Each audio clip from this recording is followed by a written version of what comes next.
Voici en tes mains que je te recommande, Seigneur, ce temps est de la parole.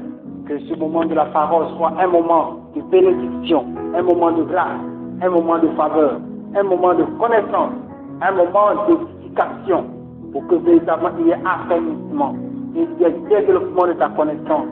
Donc, Dieu Père, que quelqu'un connaisse combien il est merveilleux de connaître ta grâce. Qu'il en soit ainsi, au nom de Jésus. Amen.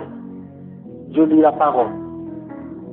C'est lui qui, dans les jours de sa chair, ayant présenté avec de grands cris et avec larmes, des prières et des supplications, à celui qui pouvait le sauver de la mort, et ayant été exaucé à cause de sa piété, a appris, bien qu'il suffise, l'obéissance par les choses qu'il a souffert. Parole du Seigneur, au nom de Jésus. La parole de Dieu nous est accordée ce soir. Cette parole déclare que Jésus-Christ est celui qui, pendant les jours de sa chair, Jésus-Christ est celui qui, pendant les jours de sa chair, Jésus-Christ est celui qui, pendant les jours de sa chair, a eu à prier. Il a eu à prier. Et cette prière qu'il a adressée, cette prière qu'il a exercée, cette vie de prière qu'il a exercée, ces moments de prière qu'il a passés n'étaient pas simplement des petits moments de prière.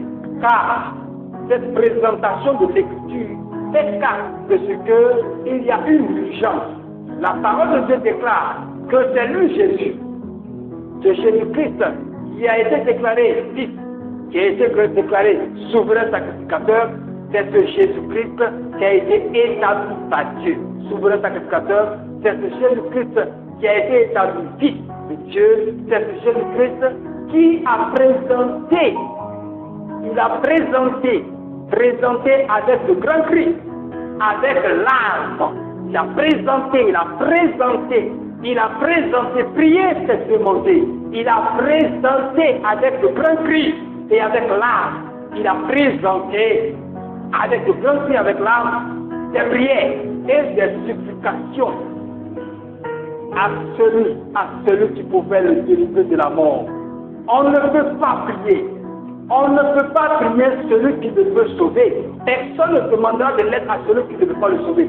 Personne ne demandera de l'aide à la personne qui ne peut pas l'aider.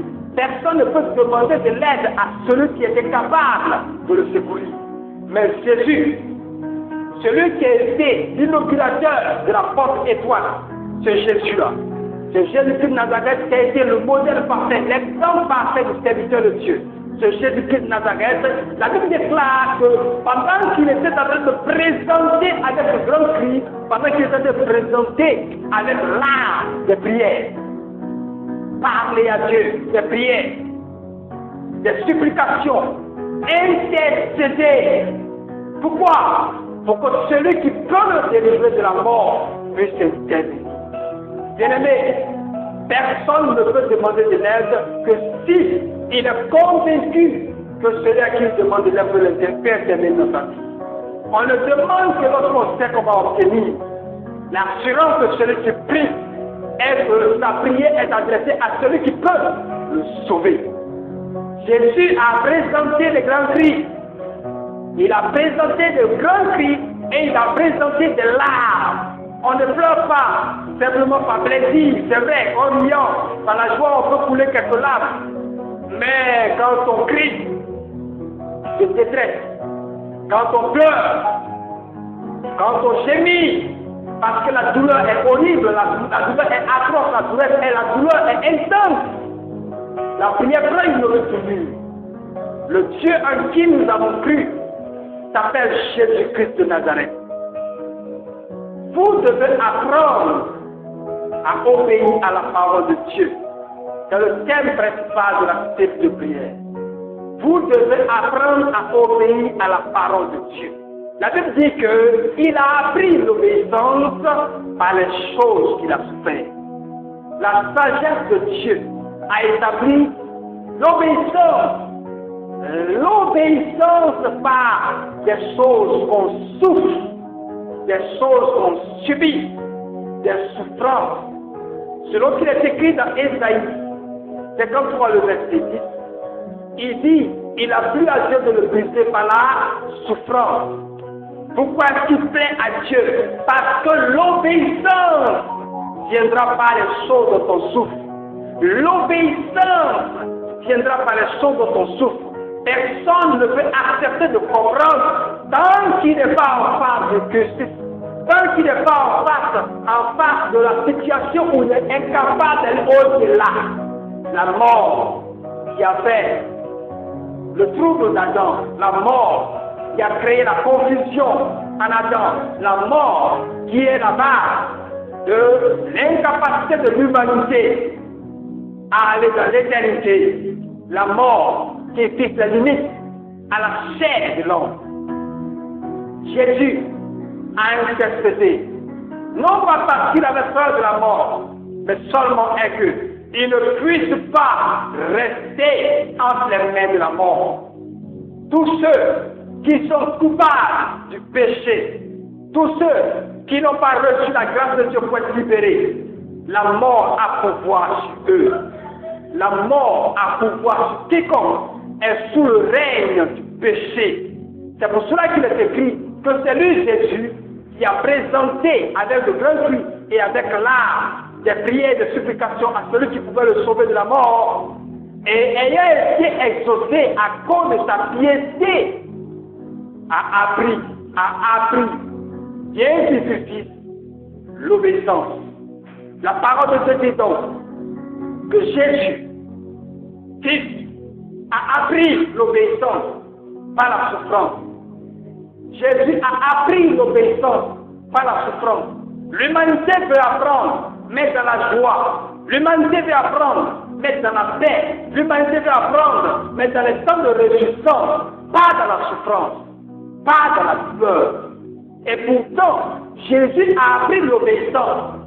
Bien qu'il soit le seul qui est digne d'être appelé fils de Dieu, parce que Dieu s'est fait chair, mais il a appris l'obéissance. L'obéissance à quoi? À la parole de Dieu. Connaître ce qu'on doit faire, savoir ce qui doit être fait, et le faire dans des moments difficiles est quelque chose de particulier. Oui, obéir pendant qu'il est difficile est encore plus intéressant aux yeux de Dieu que l'obéissance pendant que tout va bien. Le regard du Tout-Puissant qui déclare qu'il n'a plus de le briser par la souffrance. Pourquoi? Parce que obéissance dans la souffrance. Il plaît à Dieu de briser l'humanité par la souffrance. Il plaît à Dieu de briser l'humanité par la souffrance. Il plaît à Dieu de briser l'humanité par la souffrance. Parce que c'est dans la souffrance que l'humanité apprend l'obéissance. Apprendre à obéir. Apprendre à obéir. Apprendre à marcher selon la parole de Dieu. Dieu dit, l'homme fait. C'est par sa parole que toute chose est venue à l'existence. Par sa parole. Il a fait toutes choses par sa parole. Et il donne la loi par sa parole. Sa parole est la loi. Sa parole est la grâce. Sa parole est le chemin. La vérité et la grâce, c'est sa parole. Mais l'obéissance à sa parole passe par la souffrance. Pourquoi? Parce que l'homme ne retient rien aussi facilement. Dans la joie, tout ce qui est retenu passe. Et rien n'est vrai quand tout va bien. L'hypocrisie peut s'installer. Mais lorsque tout va mal, lorsque la situation est bizarre, et que quelqu'un est obéissant, quelqu'un est fidèle, quelqu'un est engagé, cette obéissance ne souffre d'aucune contestation. Il a plu à Dieu de le briser par la souffrance. Il a appris par les choses qu'il a souffert l'obéissance, quoi qu'il fût. Nous devenons fils de Dieu en faisant quoi? En acceptant Jésus. Jean 3,16 qui déclare car Dieu a tant aimé le monde qu'il a donné son Fils unique, afin que quiconque croit en lui ne périsse point, mais qu'il ait la vie éternelle. Celui qui accepte Jésus devient enfant de Dieu. Celui qui accepte Jésus devient sauvé. Selon qu'il est écrit en Jean 1, le verset 12 d'abord, qui déclare 12 à 13. Mais là, tous ceux qui l'ont reçu, à tous ceux qui crient en son nom. La parole, elle leur a donné le pouvoir de devenir enfants de Dieu, lesquels sont nés, non de la volonté de l'homme, non de la volonté de la chair, mais de la volonté de Dieu. Ainsi, on devient enfant. On devient enfant de Dieu en acceptant Jésus, en recevant le Saint-Esprit. Maintenant qu'on devient enfant, on peut être traité par Dieu comme un homme traite ses enfants. Celui qui a accepté Jésus devient enfant de Dieu. Et ce sont les enfants de Dieu que Dieu traite comme des dieux. La douleur que Jésus a subie, l'humanité tout entière assemblée est incapable de porter, ne serait-ce que le ciel. Jésus a porté le fardeau de toute l'humanité. Jésus a porté le péché de tous. Jésus a porté afin que nous soyons sauvés. Maintenant, toi qui dois apprendre l'obéissance, toi qui dois apprendre à obéir à la parole de Dieu, toi qui dois apprendre à marcher selon la parole de Dieu, il t'est demandé une chose, d'ouvrir ta pensée. Ne crois pas que l'assimilation de la vérité que tu reçois sera pour toi l'acceptation de la non. L'assimilation de la vérité n'est que le commencement. Tu te serviras de ce que tu sais pour marcher, pour exécuter ce qui t'a été ordonné. Il a appris, bien qu'il soit fils. De même, tu apprendras, quoi que tu sois devenu enfant de Dieu, quoi que tu sois devenu enfant de Dieu. Jésus m'a dit cette parole. Ceux qui regarderont droit, ceux qui marcheront droit devant, aime-les.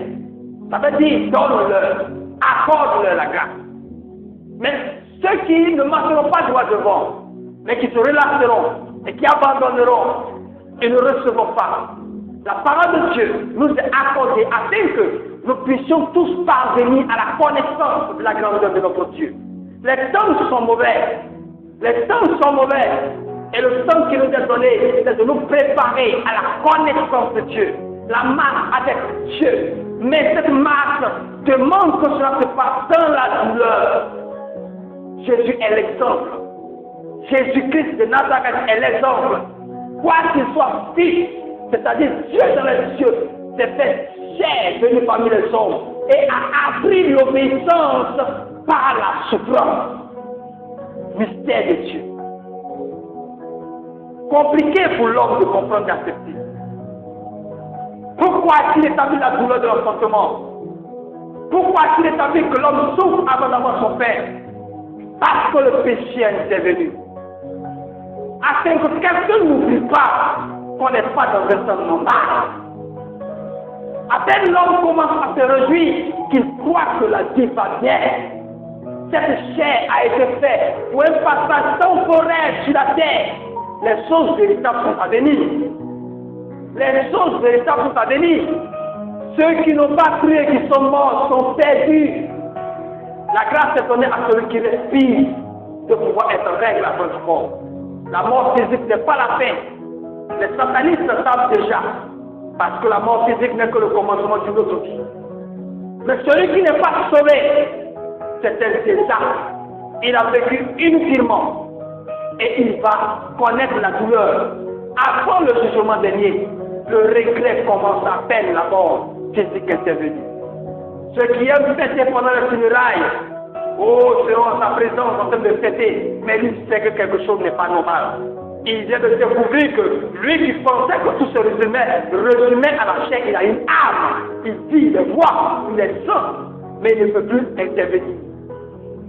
Bien-aimés, le Seigneur nous appelle à nous lever, à nous préparer à son avènement.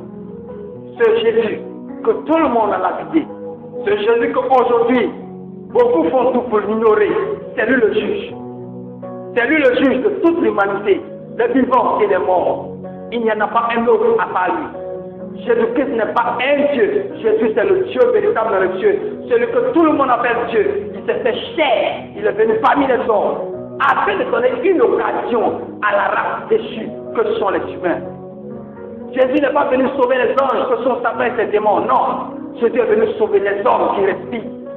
À peine la mort physique intervenue, plus de solution pour les hommes.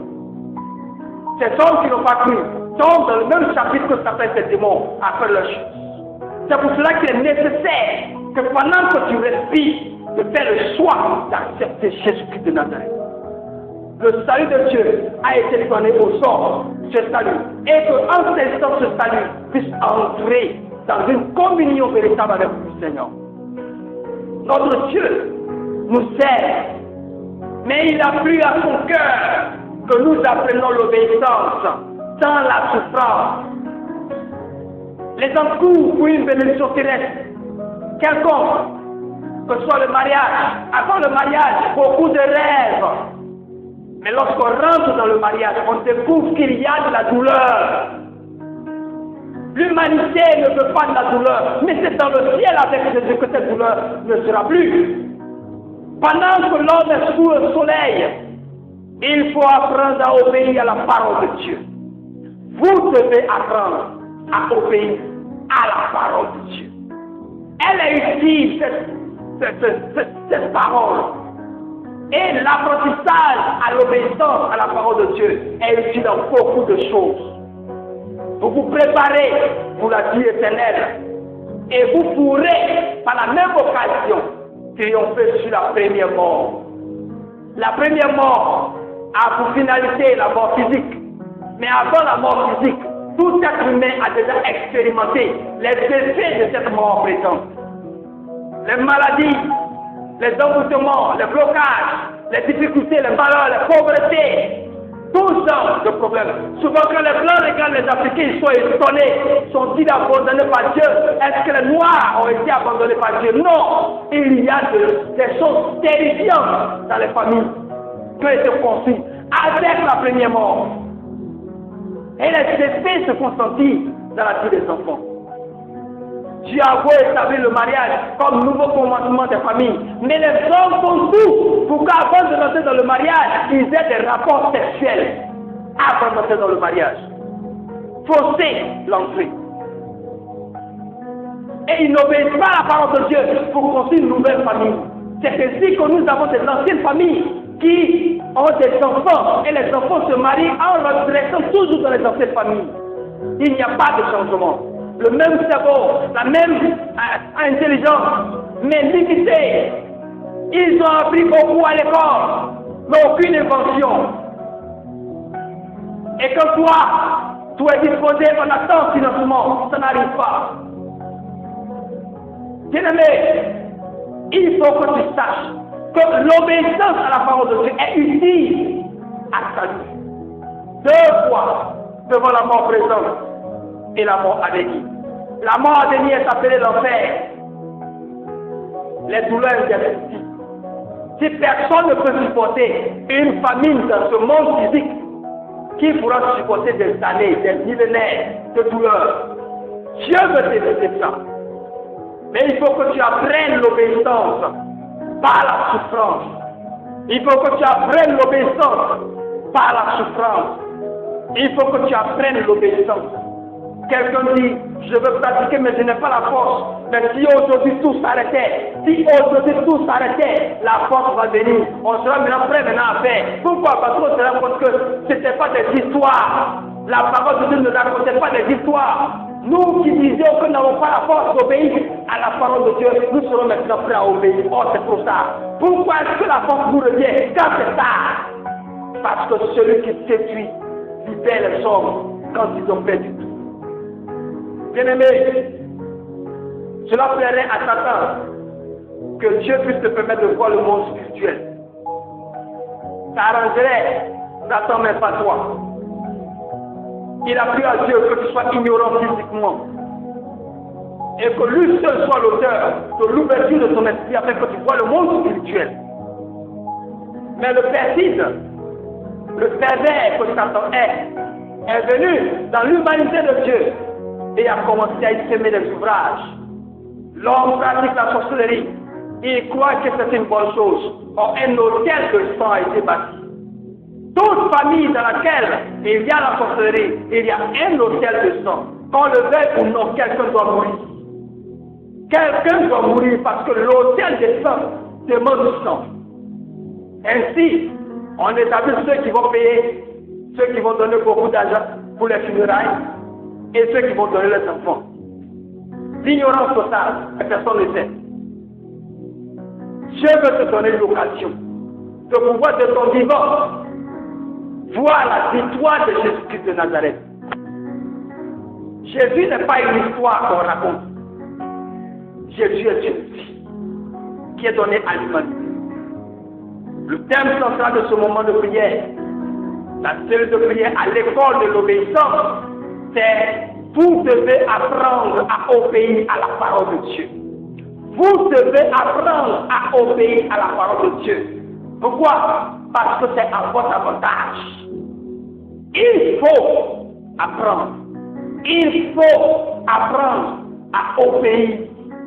L'obéissance, c'est à cela que nous avons été appelés. Avec la loi en Moïse, Israël a échoué. Mais avec la grâce et la vérité, nous sommes appelés à réussir. Si là encore, c'est compliqué, il y a problème. Il n'y aura pas encore un autre qui viendra. Parce que celui qui est le maître de tout, c'est lui-même qui est venu. C'est Jésus-Christ de Nazareth. Bien-aimé, l'heure est arrivée pour que tu fasses une décision. Une décision ferme. La résolution de devenir obéissant. Il n'y a pas de choix à faire. Entre l'enfer et le salut de Dieu, le salut de Dieu vaut mieux. Bien-aimé, la plus meilleure des vies sur la terre a une fin triste. Au jour du funérail, on a un seul souvenir et on s'interroge. Est-ce vraiment cette personne qui est couchée là? La plus meilleure des vies sur terre n'est rien à la fin des jours. C'est pourquoi pendant que tu respires, mets à profit ta vie, mets à profit ton temps, mets à profit tes instants que tu passes. Accepte Jésus, toi qui n'as pas encore accepté Jésus. Pratique la parole de Dieu, toi qui n'arrives pas à pratiquer la parole de Dieu. La Bible nous a été donnée afin que nous soyons en contact avec la volonté de Dieu. Le Saint-Esprit nous a été donné afin que nous comprenions les Écritures. L'heure est venue que tu apprennes à obéir à la parole de Dieu. Jésus-Christ est ton sauveur. Jésus-Christ est ton exemple. Et selon qu'il est écrit en Hébreux 5, le verset 7 à 8, qui déclare: c'est lui qui, dans les jours de sa chair, ayant présenté avec de grands cris et avec larmes des prières et des supplications à celui qui pouvait le délivrer de la mort et ayant été exaucé à cause de sa piété, a appris, bien qu'il fût l'obéissance par les choses qu'il a souffert. Bien-aimé dans le Seigneur, la piété n'est pas une option, c'est une obligation. La personne qui rejette la piété s'expose au non-exaucement. Et cela plaît bien à Satan pour convaincre quelqu'un pour dire Dieu n'est pas fort, Dieu n'est pas capable, Jésus c'est une histoire. Mais il ne dit pas que c'est parce que tu n'aimes pas la piété. Bien-aimé, la piété est ton profit, est ton avantage. Car celui à qui nous avons crié nous a fait cette promesse. Tout ce que vous demanderez à mon nom, je le ferai. Je le ferai afin que le Père soit glorifié dans le Fils. Si lui, il a été exaucé quand il poussait ses cris et ses larmes dans la prière et la supplication, il a été exaucé à cause de sa piété. Toi qui es son fils, toi qui es sa fille, pourquoi rejettes-tu la piété? La piété est ta clé. Et la piété est le résultat de l'obéissance à la parole de Dieu. C'est la personne qui obéit à la parole de Dieu qui est pieuse. Bien-aimé dans le Seigneur, voilà la parole de Dieu pour toi. Ton obéissance à la parole de Dieu est l'arme de ta victoire. Rien ne pourra triompher contre toi. Rien ne pourra t'arrêter. rien ne pourra triompher contre toi. Tu marcheras avec victoire. Ainsi, la parole qui t'est donnée ce soir, c'est que tu prennes courage, que tu te fortifies, mais que tu te détermines à obéir à la parole de Dieu. Car c'est dans l'obéissance à la parole de Dieu que se trouve la vie véritable. Il faut apprendre la prière. Il faut apprendre la prière. La prière est donnée pour ceux qui savent qu'ils sont faibles. La prière est donnée pour ceux qui savent qu'ils ont des limites. La prière est faite pour ceux qui savent qu'ils ont besoin d'aide. C'est dans la prière qu'on va demander à celui qui peut nous sauver, qui peut nous amener à éviter le péché, qui peut nous donner de pouvoir résister à la tentation. C'est dans la prière. C'est pourquoi prier devient l'art de pouvoir marcher avec assurance, la force de la foi. Bien-aimé, ouvre ton esprit, dégage de ton cœur les pensées qui te font croire que lorsque on aime la parole de Dieu, lorsque on obéit à la parole de Dieu, lorsqu'on cesse à devenir pieux, cette pensée qui te fait croire que c'est être sous la loi, jette ça dehors.